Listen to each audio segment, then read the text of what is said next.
Bonjour à tous. Lorsque l'on s'endort le soir avec une question en tête, il arrive parfois que l'on se réveille le matin avec une réponse.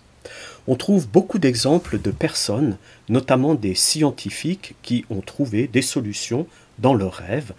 Par exemple, Thomas Edison, qui après plus de 2000 essais infructueux, a découvert le concept de la lampe à incandescence. Ou encore, Dimitri Ivanovitch Mendeleïev, qui a découvert en rêve l'architecture de la table des éléments périodiques. Et plus récemment, on a aussi le Suédois Otto Loewi qui, en 1921, a découvert, toujours en rêve, la manière dont les neurones communiquent entre eux. Il s'agissait pour ces trois personnes d'un questionnement quasi obsessionnel dans le cadre de leurs travaux de recherche. Une obsession telle qu'elle s'est intégrée dans leur rêve avec, à la clé, une solution prête à l'emploi. Il y a beaucoup d'autres exemples. On peut en trouver énormément dans la littérature, dans certaines biographies aussi, mais je vous ai cité ces trois exemples pour vous démontrer que lorsque l'on s'endort sur un questionnement obsessionnel, eh bien le psychisme continue de travailler. Ce n'est pas un scoop, on le sait, mais je crois qu'il est bon parfois de se le rappeler afin de pouvoir travailler avec son inconscient et de faire alliance avec lui pour nous servir justement dans le cadre du rêve lucide. Aussi, vous l'avez compris, si vous-même vous vous endormez sur un questionnement, eh bien ce dernier va continuer à tourner en boucle pendant votre sommeil afin de trouver une réponse. Et puis ce phénomène, eh bien il va engendrer une tension psychique qui ne pourra être résorbée que si la solution est trouvée.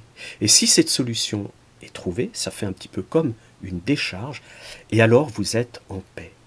Tension, décharge, paisibilité, et c'est ce que l'inconscient recherche.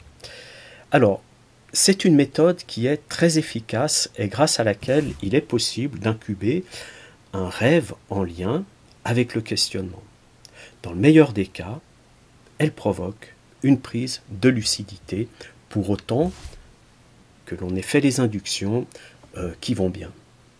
Alors, vous pouvez par exemple vous servir de casse-tête linguistique, comme par exemple que se passe-t-il lorsque un boulet irrésistible, c'est-à-dire auquel rien ne résiste, percute un mur indestructible? Point d'interrogation. Ou encore, que fait le bruit d'un arbre qui tombe dans une forêt s'il n'y a personne pour l'entendre? Ou encore, autre question, dans un petit village du sud de l'Espagne, il y a un barbier qui rase tout le monde, sauf les gens qui se rasent eux-mêmes. Qui rase le barbier? Ça aussi, c'est un questionnement. Alors, si ce genre de questionnement vous touche et qu'il prend un caractère obsessionnel, la probabilité pour que la problématique s'introduise dans votre rêve est très élevée, en tenant compte, bien entendu, de la période de latence entre le moment où vous commencez à travailler avec ces exercices, donc avec la question, et le moment où elle s'introduit dans votre rêve. Ça peut être déjà le soir même, comme ça peut être 3 nuits plus tard, comme ça peut être une semaine plus tard, mais en général, le phénomène de latence, il est de 8 jours, 8 à 10 jours. On peut aller jusqu'à 2 semaines, mais si vraiment vous travaillez bien ce questionnement, cette quête, on va dire, en 8 ou 10 jours, vous devriez la voir apparaître dans vos rêves. Alors, pour exploiter au mieux cette méthode afin de provoquer un rêve lucide, je vous propose une petite expérience. Elle consiste tout simplement à prendre du riz. Donc là, vous voyez, j'ai un paquet de riz tout simple avec une petite cuillère et j'ai un petit sac en tissu. Eh bien, qu'est-ce que je vais faire? Je vais mettre une petite cuillère de riz dans le petit sac en toile. Voilà. Ensuite, on va refermer le petit sac en toile pour ne pas que le riz s'échappe.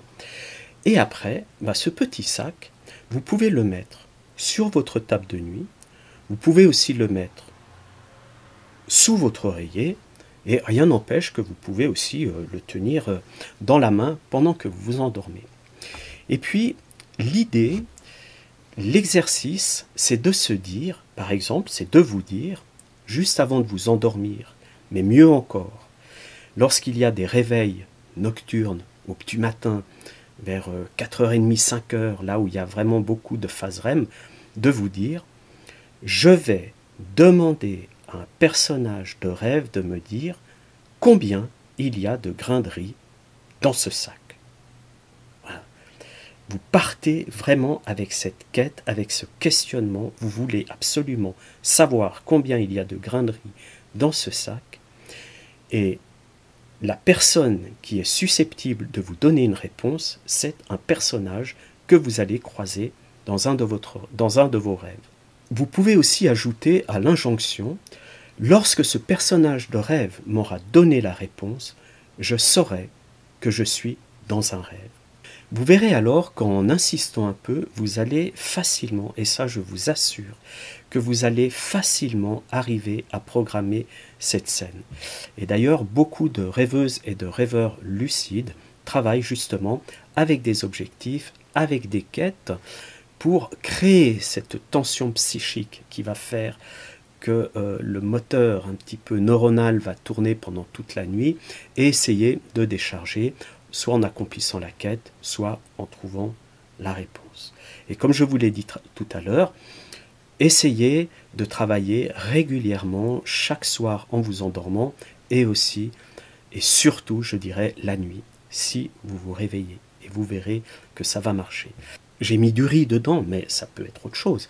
Ça peut être des lentilles, ça peut être des petites pâtes étoiles, des petites lettres, ça peut être des toutes petites pièces, ça peut être des graviers, ça peut être en fait tout ce que vous voulez, mais quelque chose d'assez petit, de façon à ce qu'il y en ait beaucoup, et puis qu'au moment où vous versez dedans, vous ne puissiez pas connaître le nombre de grains ou d'objets qu'il y a à l'intérieur de ce petit sac. Je vous encourage vivement à pratiquer cet exercice pendant toute la semaine, et puis vous venez me faire des retours sur le fil de la vidéo, me dire si ça a fonctionné, si ça n'a pas fonctionné, comment vous êtes pris, etc., de façon à ce que je puisse aussi vous guider à travers mes réponses. Alors, je vous souhaite une très belle semaine, on se retrouve la semaine prochaine. De beaux rêves lucides à tout le monde et à très bientôt.